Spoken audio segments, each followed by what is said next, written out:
Aspek ketiga dari security adalah availability. Pada dua section sebelumnya telah kita bahas aspek confidentiality dan integrity, maka pada section ini kita akan bahas tentang aspek availability atau ketersediaan.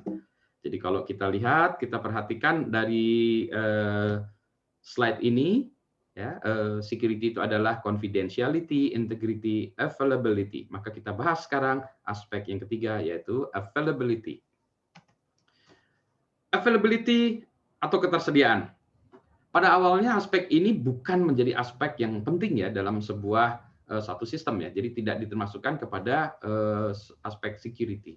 Nah, masalahnya adalah sekarang kita sudah sangat tergantung kepada sistem IT sehingga hilangnya atau ketidaktersediaan ya dari layanan ini bisa menjadi masalah. Sebagai contoh, misalnya kalau kita punya layanan e-commerce misalnya, ya ada perusahaan e-commerce yang besar, misalnya saat ini ada beberapa perusahaan e-commerce, ada Tokopedia, Shopee, Bukalapak, Lazada dan lain sebagainya.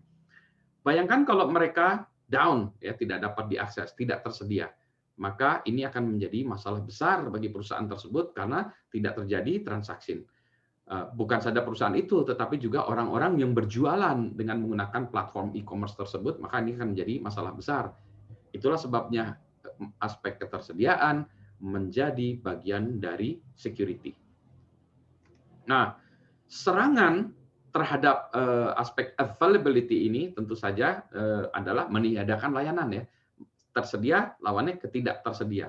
Maka serangannya ini disebutnya adalah denial of service. Servisnya di-deny gitu ya. Servisnya ditiadakan gitu ya. Jadi ini ada macam-macam caranya.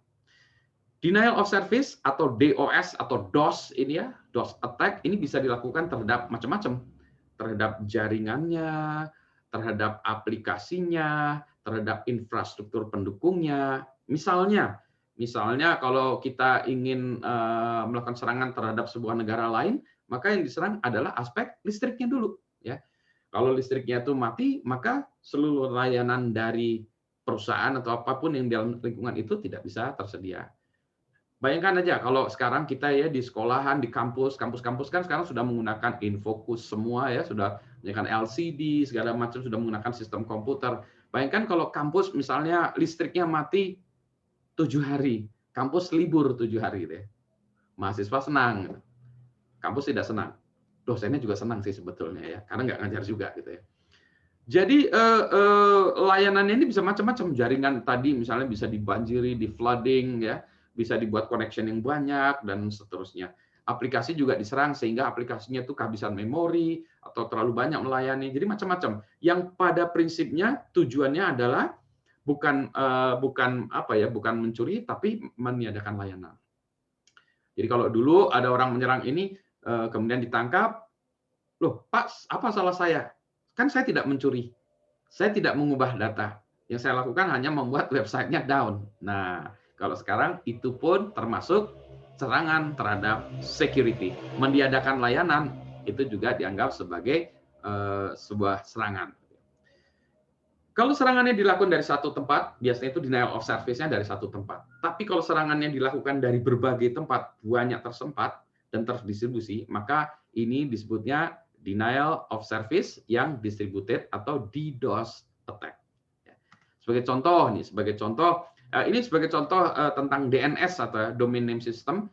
Tentang DNS nanti kita akan bahas ya. Misalnya kita mencari www.google.com gitu ya, www.google.com.